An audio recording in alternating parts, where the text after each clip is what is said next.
Сәлеметсіздер ме, құрметті тыңдарман? Арнама тіркелуді ұмытпаңыз.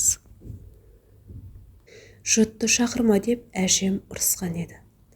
Бірде нағашы әжемнің үйіне бардық мамам екеуміз. Ес білгелі анашымның қыздарының үлкені болған соң ба, әлде әкесі марқұм Ақшолпан, саған ырысымды беріп барамын. 2 қалтаң болсын, айналайын қалқам. Бірі өз қалтаң, екіншісі ұры қалтаң. Ұры қалтаңнан анда-санда бауырларыңа беріп қой. Бауырларың жалақтап біреуге алақан жаймасын, көрінде өкіріп жатпайын. Мен олай-бұлай болып кетсем, дорбаңнан ауысқанын бауырларыңа берерсің деп өсиет айтып кеткен. Содан болар, анашым әкемнен кейде жасырып береді, кейде қашырып береді. Бірде әкем менің кеше алған жемпірім қайда деп мамамнан сұрады. Мамам тілін тістеп қойды. Иә, алдындағы күні інісі келіп, Шолпан, мына жемпір күшті екен, бүгін бір досым армиядан келіп еді, бір киіп келсем бола ма деді. Нағашы ағам үстіне жемпірді кигені сол еді, өңі ашылып шыға келді. Мамам інісіне сүйсініп қарап, көке бас-ау, қандай сұлу едің, папамнан айнымай қалдың ғой деп босап, бауырын құшақтап, бетіне сүйіп кие ғой, өзіңе құйып қойғанда екен деді. Жерсем ұрсып жүрмей ма деді інісі күбіртіктеп. Анам басын шайқады. Енді әкем дәл сол жемпірді іздеп жүр. Мен үндемей кітап оқып отырмын. Бір кезде ашуланған папам анашыма қатты дауыс көтеріп ұрысты. Мен оны қаладан, складтан сатып әкелдім деп бастап келіп жатыр еді. Мамам әкемнен айнымай қалды.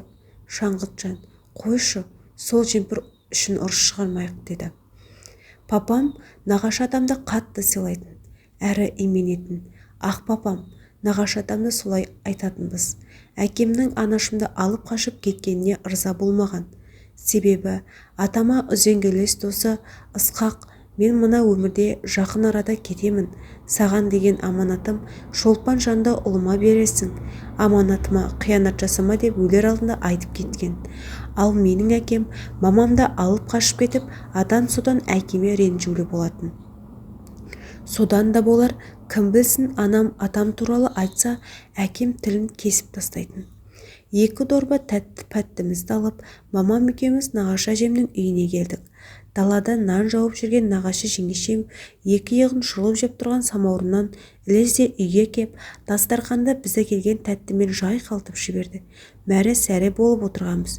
Үйге әжемнің тағы бір келіні қызын құшақтап кетті де, өлә, жаман емес қой жағдайларыңыз, біз отырмыз анда аш болып деп, ернін сылп еткізді.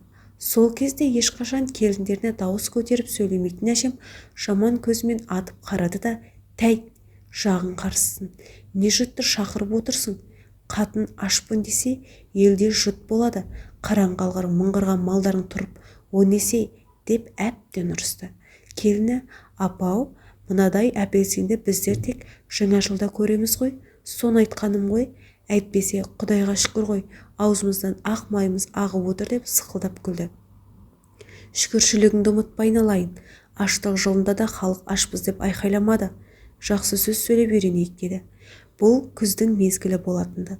Сол жылы қыс қатты болды. Папам жан ұшып апыл-ғұпыл киініп жатыр. Мамам болса, Құдай-ай, бауырларымды несібелерінен арыла көрме деп жылап жүр. Әкем 3 күннен соң ауылдан келді.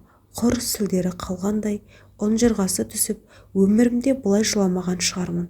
Қарау мүмкін емес. Жылқылардың барлығы судың ішінде қатып қалған. Бәрі кетті.